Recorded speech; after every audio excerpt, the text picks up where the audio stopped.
저는 본문 말씀 근거로 하여서 이열치열 첫 번째 시간으로 열정이라는 제목으로 여러분과 함께 은혜 나누길 원합니다.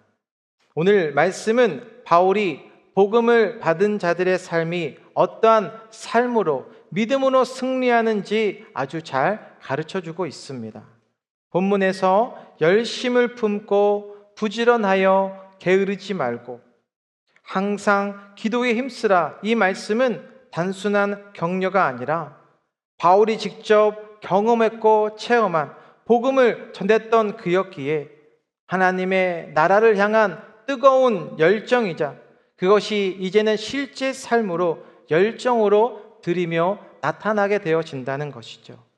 그런데 문제는 우리가 신앙생활을 하면서 때로는 열정이 식고 또 내 마음이 무뎌질 때가 있을 수도 있는데, 그러나 복음이라고 하는 것은 우리에게 다시금 불타오르게 하는 그 열정을 주님께서 요구하고 계시기 때문에 이 열정은 겉모습이 활기가 아니라 우리 깊은 마음속에서 우러나오는 하나님과 그리고 주변의 이웃을 향한 진실하고 뜨거운 사랑이 불꽃이 되어져야 하는 축복의 말씀을 우리에게 전해 주십니다.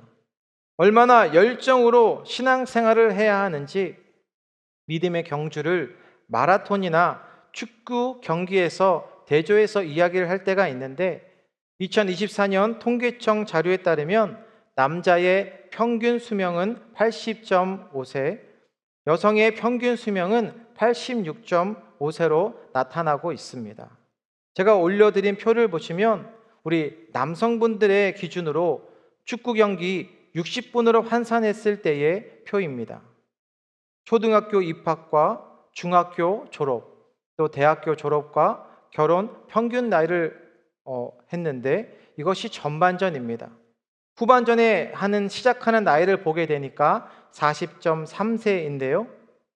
축구 경기 90분으로 저의 인생의 타임라인으로 해볼 때 저도 벌써 40대로서 후반전을 뛰고 있는 것과 같기에 시간이 정말 빨리 지나가는 것을 느낄 수 있습니다. 약 40km로, 미국으로 환산하니까 약 25마일로 다니는 시간이 지나가는 것을 속도 체감을 한다는 것이죠. 평균 수명이 있고, 물론 보너스로 연장전이라는 것도, 더 사는 것도 주님께서 허락을 해주시지만 저는 평균적인 데이터를 가지고 설명을 드렸습니다. 그러니 우리의 삶에 평균적으로 얼마 정도 남아 있는지 우리가 알 수 있기 때문에 인생을 살아가면서 우리가 얼마나 열정적으로 믿음의 경주를 해야 하는지 오늘 그 본문 속에서 답을 말씀해 주십니다. 바로 우리가 이 땅에서 승리할 수 있는 것, 이열치열 더울수록 말씀을 붙들면 승리할 수 있다는 것이고, 은혜롭게 새롭게 말씀을 붙들고 나아갈 때에 그 열정이 어떻게 되어지냐면, 오늘 첫 번째 살펴볼 것은 열정이요, 열심과 부지런함으로 이어지게 된다는 것입니다. 그래서 바울은 복음을 받은 자로서의 삶이 더 이상 머뭇거리지 말고 전심으로 열정으로 주님께 나아가야 함을 말씀합니다. 이 말씀은 단지 성실하게 살아야 하는 그런 윤리적인 겉면이 아니라 구원받은 자로서의 삶의 태도, 즉 복음은 진짜 믿는 사람들이 어떻게 살아야 하는가에 대한 질문에 오늘 본문 로마서 12장 11절 말씀을 우리 같이 함께 보겠습니다. 시작. 부지런하여 게으르지 말고 열심을 품고 주를 섬기라. 아멘.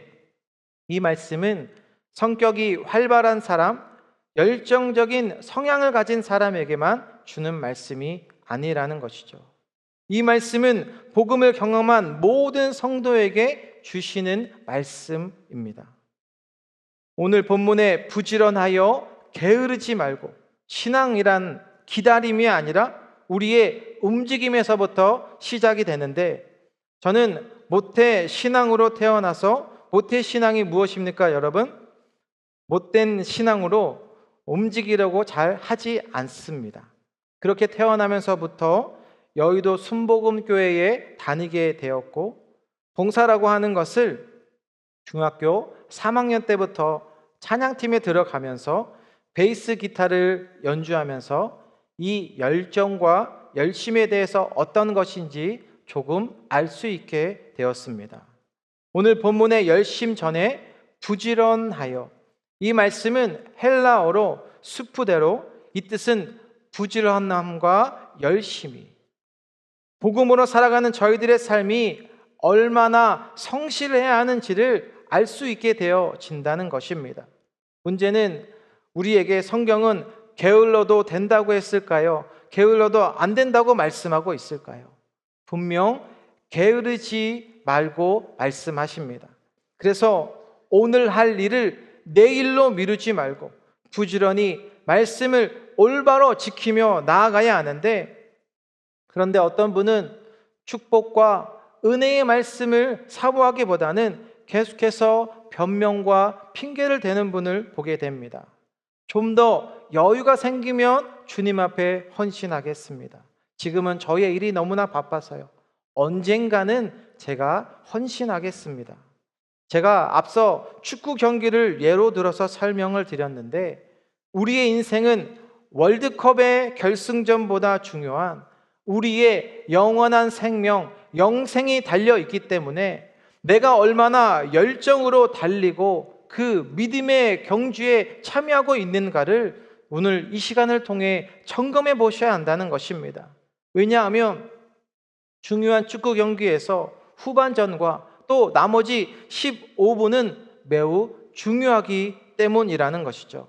그래서 우리에게 도전을 주는 것은 하나님의 나라의 일은 언젠가, 나중에가 아니라 오늘 지금 주님을 얼마만큼을 내가 사랑하고 있는가, 그것에 달려 있다는 것이죠. 그래서 본문 오늘 11절에 보니까 열심을 품고, 이 열심은 감정이 아니라 영적인 태도에 대해서 말씀해 주십니다. 오늘 우리가 이렇게 예배 자리에 함께 나와 있어도 열정이 식은 채 신앙을 유지하고 있다면 그 상태로 머물러 계셔선 안 된다는 것입니다. 이열치열 이 더위에 여러분 무엇으로 승리할 수 있겠습니까? 무엇으로 은혜롭게 새롭게 될 수 있겠냐는 것이죠. 여러분, 삼계탕이 여러분을 지켜주지 않습니다. 먼저 우리는 말씀으로, 영의 양식으로 체험을 받으셔서 다시 그 생명의 말씀을 붙잡는 저와 여러분 되시길 바랍니다. 오늘 빌립보서 4장 14절 말씀을 같이 함께 봅니다. 시작. 내게 능력 주시는 자 안에서 내가 모든 것을 할 수 있느니라. 아멘. 우리가 주님의 나라에 가기 전까지 얼마나 열정적으로 나아가고 있는지, 여러분, 하나님 나라에 돈을 가지고 갈 수 있을까요? 없을까요? 돈을 가지고 갈 수 없습니다. 그러면 좋은 자동차, 좋은 차를 가지고 갈 수 있을까요? 없을까요?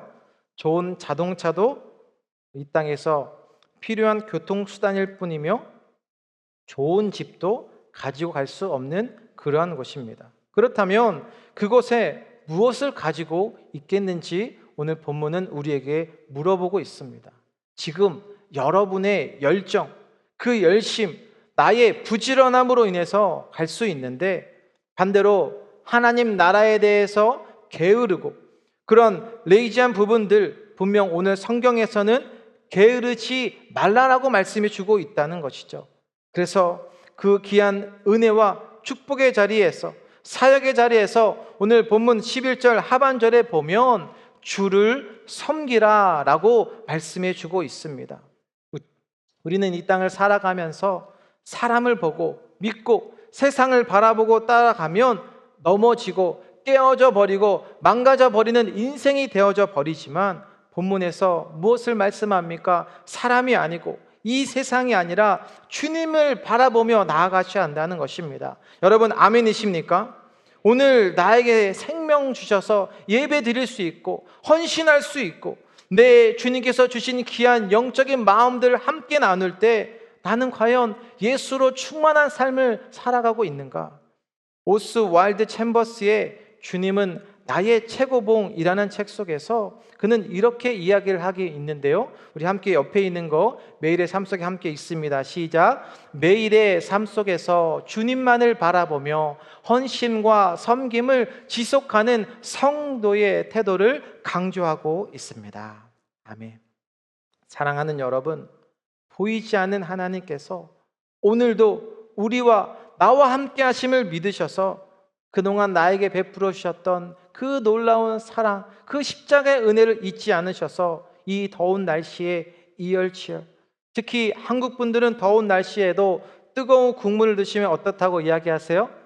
시원하다고 하시고, 뜨거운 그 욕조 물 안에 들어가도, 그 핫탑에 들어가셔도 어떻게 이야기하시죠? 시원하다라고 하시는데, 이 더위 속에서 열심을 품고 주를 섬기라 주님께서 말씀해 주신다는 것입니다. 오늘 내 안에 예수 그리스도로 충만하실 때 그 주님의 부르심 앞에 열정과 열심으로 동행하는 그 은혜의 자리로 온전히 나아가는 여러분 다 되시길 주님의 이름으로 축원드립니다. 두 번째로 살펴볼 것은 주님께서 주신 열정은 거짓 없는 사랑으로 나타나게 된다는 것입니다. 오늘 본문 로마서 12장 9절 말씀입니다. 같이 봅니다. 시작. 사랑에는 거짓이 없나니 악을 미워하고 선에 속하라. 아멘. 바울이 말씀하고 있는 이 사랑은 거짓이 없어야 한다라는 것입니다. 그러나 이 세상에서도 사랑을 이야기하지만 그 사랑에는 종종 계산적이며 감정적이고 내 개인 중심적일 때가 있을 수 있다는 것이죠. 본문을 통해 주님께서 우리에게 원하시는 사랑, 그것이 바로 거짓 없는 사랑이고 악을 미워하고 선에 속할 것을 말씀합니다. 본문 9절에 사랑에는 거짓이 없나니, 먼저 점검해 보셔야 할 것은 내 안에 진실함이 있는지 살펴보셔야 합니다. 교회에 오셔서 가면을 쓰고 주님 앞에 고백했던 모든 것들, 내가 가면을 쓰고 주님 앞에 고백했던 것은 없는지, 나의 어려움들, 나의 아픔들 가운데 주여 나에게 응답하여 주시고 나의 삶의 이 모든 어려운 문제들을 주님 해결하여 주옵소서. 여러분의 삶 가운데 하나님의 뜻대로 응답을 안 해준 것이 혹시 있으십니까? 저는 제 삶을 뒤돌아보아도 다 하나님의 방법과 하나님의 뜻대로 응답을 해주셨고 지금도 이렇게 긍휼히 여겨주시고 불쌍히 여겨주시는 것을 느끼고 체험할 수 있습니다. 왜냐하면 거짓 없는 사랑으로 우리의 진실한 고백 하나하나를 주님께서 받아주시기 때문이라는 것입니다. 그래서 하나님께서 받으시는 사랑은 위장된 겉모습이 아니라 오늘 진심에서 나오는 우리의 중심의 고백이 되셔야 합니다. 그래서 서로 공동체 안에서 사랑한다고 말하면서 하나라고 이야기하면서 비판하고 비교하면 되는 것일까요? 안 되는 것일까요? 교회에 와서 판단자가 되고 재판관이 되어서는 안 된다라고 하는 것이죠. 왜냐하면 우리를 판단하고 재판하실 수 있는 분은 오직 주님밖에는 없기 때문입니다. 또한 본문에 악을 미워하고 사랑은 무조건적인 수용을 하는 것이 아님을 볼 수 있는데 오늘날 세상은 이렇게 이야기할 수 있습니다. 사랑이면 다 된다. 있는 그대로 받아줘야 한다. 하지만 오늘 본문에서 무엇을 말씀해 주십니까? 사랑은 악을 미워해야 한다는 것입니다. 마치 이런 것입니다. 내가 예배의 자리에 나와야 하는데, 기도의 자리에 나와야 하는데 나오지 못하게 하는 그러한 부분들, 내가 주님께 더 가까이 갈 수 있는데, 아니 더 가까이 가야만 하는데 멀어지게 하는 그 악에 대해서 멀리하고 미워해야 한다라는 것입니다. C.S. 루이스가 쓴 네 가지 사랑이라는 책 속에서 네 가지 사랑 중에 아가페 사랑, 우리 함께 오른쪽에 있는 거 함께 봅니다. 시작. 하나님이 주시는 참 사랑은 거짓이 없고 조건이 없으며 악을 미워하고 선을 따르는 사랑임을 강조합니다. 그래서 주님께서 먼저 베풀어 주신 그 사랑으로 우리는 악을 미워하고 선을 따라 나아가는, 살아가겠다고 하는 분명한 방향성이 있으셔야 한다는 것입니다. 오늘 본문 9절 하반절에 보니까 선에 속하라는 것입니다. 이처럼 그리스도의 사랑은 악은 멀리하고 선을 가까이하는 삶을 말씀해 주고 있다는 것이죠. 내 감정대로 사랑하는 것이 아니라 하나님의 성품을 따라 사랑하시면서 악을 미워하고 혹시라도 나는 이 세상과 타협하는 것은 없는지, 로마서 12장 21절의 말씀에 보면 악에게 지지 말고 선으로 악을 이기라. 아멘. 결국 여러분들이 선에 속해 있으면 시간이 지나면 주님께서는 귀한 열매들로 여러분의 삶 가운데 응답해 주시며 채워주신다는 것입니다. 그 귀한 열매들이 복음의 능력으로 우리 공동체와 여러분의 가정 가운데 어떻게 되어지냐면, 우리 본문 12장 10절 말씀 우리 함께 봅니다. 시작. 형제를 사랑하여 서로 우애하고 존경하기를 서로 먼저 하며.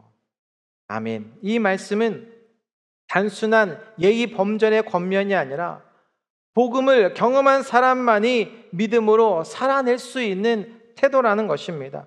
형제를 사랑하여 서로 우애하고, 즉 교회에 나오셔서 내 옆에 다른 분들에게 가족처럼 사랑으로 잘 대하실 수 있으셔야 한다는 것입니다. 왜냐하면 교회 안의 성도들은 우리가 피 한 방울 섞이지 않았다고 하지만 예수 그리스도의 보혈의 피로 묶인 바로 영적인 가족이기 때문이라는 것입니다. 그래서 때로는 의견이 맞지 않는 부분들을 서로 용납하며 기다려두시되, 신앙생활을 하면서 때로는 불편한 사람이 있을 수도 있고 나와 마음이 맞지 않는 사람이 있을 수 있어도 그분을 위해서 중보하고 용납하고 기다려줄 수 있는 것, 그것이 바로 형제 사랑이 되어짐을 말씀해 주십니다. 그래서 교회에 와서 형제 사랑을 위해서 여러분 스스로 나는 얼마나 낮아질 준비가 되어져 있는 사람인가. 오늘 10절 하반절에 보니까요, 존경하기를 서로 먼저 하며, 즉 예수님께서 우리에게 베풀어 주신 사랑이 너무나도 크기 때문에 빌립보서 2장 8절의 말씀을 우리 같이 함께 봅니다. 시작. 모양으로 나타나사 자기를 낮추시고 죽기까지 복종하셨으니 곧 십자가에. 아멘. 바로 예수님께서는 이 땅의 주인이셨지만 스스로 낮추셔서 인간이 되어주셨고, 섬기는 삶과 우리를 위해서 얼마나 낮아지셨는지, 바로 십자가의 죽음까지 바로 나를 위해 우리를 위해 대신 짊어지신 분이십니다. 그래서 하나님 나라의 방식은 낮아지는 분을 주님께서 높여주시고 본인 스스로 높아지고자 하는 분은 낮아진다고 성경은 우리에게 말씀해 주시죠. 이처럼 복음이라는 것은 먼저 우리에게 다가와 주신 그 예수님의 놀라운 사랑이기 때문에 바울이 오늘 말씀하고 있는 이 복음의 사랑도 먼저 다가가는 삶이 되도록 하나님께서 원하고 있다는 것입니다. 자격 없는 저희들에게 베풀어 주신 그 사랑, 이제 이 말씀을 삶으로 체험하여서 그 십자가의 은혜가 여러분의 가정과 여러분의 갚는 그 모든 그곳 가운데에 하나님의 은혜와 사랑이 넘쳐나는 모든 여러분 다 되시길 주님의 이름으로 축원드립니다. 마지막 세 번째로 살펴볼 것은 열정은 주님의 기쁨으로 연결되어진다는 것입니다. 우리가 신앙생활 가운데에 오늘 본문 말씀, 소망 중에 즐거워하며 환난 중에 인내하며 기도에 항상 힘써야 한다 말씀해 주시는데, 오늘 본문 로마서 12장 12절 말씀 같이 읽습니다. 시작. 소망 중에 즐거워하며 환난 중에 참으며 기도에 항상 힘쓰며. 아멘.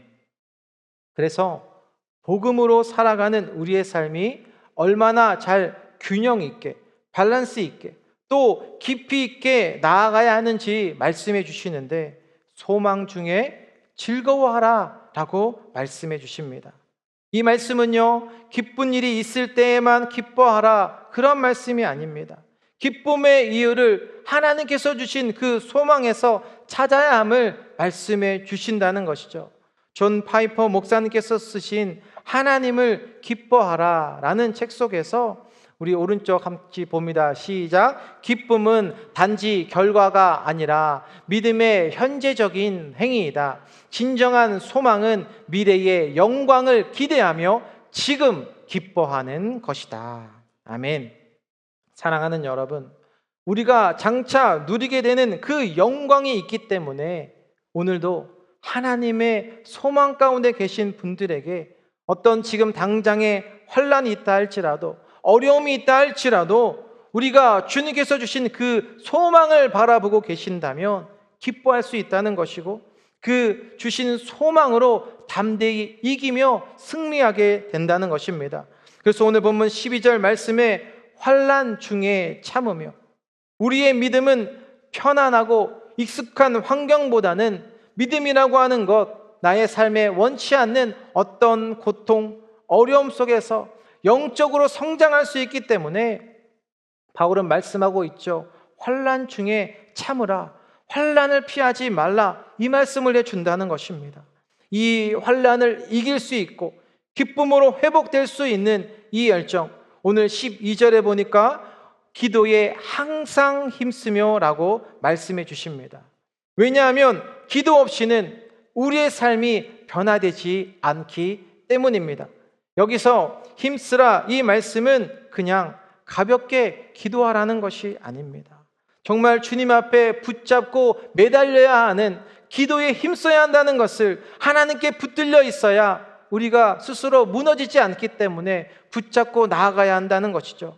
이처럼 복음으로 살아간다라고 하는 것, 단지 즐거운 일에만 기대하고 쫓아가는 삶이 아니라 오늘 우리에게 필요한 것은 어떤 상황 속에서도 소망으로 즐거워하며 환난 안에 그런 우리가 굴복하지 않고 오히려 주님으로 인하여서 인내하셔서 기도의 자리에서 힘써 믿음으로 승리하는 영적인 승리자가 다 되시길 주님의 이름으로 축원드립니다. 그래서 승리자에게 주신 축복은 오늘 본문 로마서 12장 13절 말씀 같이 봅니다. 시작. 성도들의 쓸 것을 공급하며 손 대접하기를 힘쓰라. 아멘. 오늘 본문을 통해서 바울은 우리가 어떻게 해야 한다고 말씀해 주십니까? 여러분의 사랑이 공급하고 대접하고, 즉 우리의 사랑이 구체적으로 어떻게 이루어져야 하는지를 잘 말씀해 주시죠. 단순한 감정의 말이 아닌 나의 삶 가운데 드러나는 사랑.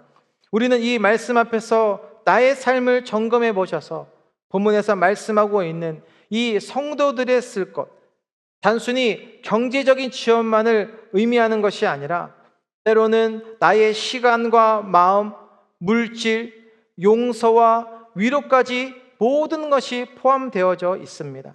갈라디아서 6장 2절 말씀에 보니까 너희가 짐을 서로 지라, 그리하여 그리스도의 법을 성취하라. 아멘. 그리스도의 삶은 고립된 개인주의가 아니라 서로를 돌보며 공급해주는 그러한 하나님의 공동체가 되어져야 한다는 것이죠. 어떻게 2000년 전에 초대교회 당시 물건을 서로 통용하고 한 마음으로 나눌 수가 있었겠습니까? 나에게 주신 재능, 나에게 주신 그 물질, 그것이 다 하나님을 위한 것임을 알았기 때문에 나에게 주신 그러한 은사들 마음껏 하나님을 위해서 기쁨으로 드려지게 된 것입니다. 그러니 오늘 본문 13절에 손 대접하기를 힘쓰라 말씀해 주십니다. 그냥 대접하는 것이 아니라 어떻게 대접하라고 합니까? 대접하기를 힘쓰라 말씀하고 있다는 것이죠. 그래서 진짜 그리스도인은요, 다른 사람이 내밀기 전에 내가 먼저 손을 내밀고 내가 먼저 사랑하는 자가 되어져야 한다는 것입니다. 사랑하는 여러분, 바울은 로마서 오늘 본문 읽은 말씀을 통해서 복음으로 변화된 사람의 본질, 곧 예배자의 삶, 그리스도의 사람으로서 우리가 어떻게 승리하며 살며 나아갈 수 있을 것인가? 여러분, 교회에 오래 나오고 다녔느냐가 중요한 것이 아닙니다. 오늘 말씀해 주시죠. 내가 하나님을 향해 영적으로 얼마나 뜨겁느냐가 중요하다는 것입니다. 왜냐하면 하나님은 능력 있는 자를 찾으시는 것이 아니라 다시 내 마음 가운데 성령으로 불타오기를 그렇게 원하는 자를 주님께서 찾고 있다는 것입니다. 오늘 이 말씀을 듣는 저희 모두에게 성령으로 다시금 열정으로 뜨거워지셔서 이 여름을 넉넉히 이기시고 승리하실 뿐만 아니라 은혜롭게 새롭게 예수 그리스도의 주신 그 말씀으로 충만하여서 열심과 성실로 오늘도 주님을 바라보시면서 믿음으로 끝까지 주님의 사랑과 열매로 가득 넘쳐나는 여러분 다 되시길 주님의 이름으로 축원드립니다. 기도하겠습니다. 자비롭고 은혜로우신 하나님 아버지, 오늘도 그 주신 말씀 앞에서 우리를 불러주시고 복음의 진리 위에 굳게 서게 하여 주셔서 감사드립니다. 지금까지 걸어온 우리의 인생길 모든 것이 하나님의 그 함께하여 주신 은혜의 손길이며 주님께서 베풀어 주신 그 은혜가 임을 잊지 않는 이 밤 되게 하여 주옵소서. 혹시라도 식어져 버린 하나님 내 마음 가운데 하나님 빼앗겨져 버린 그런 마음들이 있다면 다시금 성령의 불로 뜨겁게 역사하여 주셔서 주님을 향한 그 사랑이 진실함으로 드려지게 하여 주시고 선한 일에 사용되어지는 저희 모두 되게 하여 주옵소서. 오늘도 우리에게 부어주신, 우리에게 허락하여 주신 그 하나님의 소망으로 기뻐하게 하여 주시고 이 시대에 주님께서 주신 놀라운 능력의 삶으로 주님의 향기를 드러내는 삶 되게 하여 주옵소서. 감사드리며 예수님의 이름으로 기도드립니다. 아멘.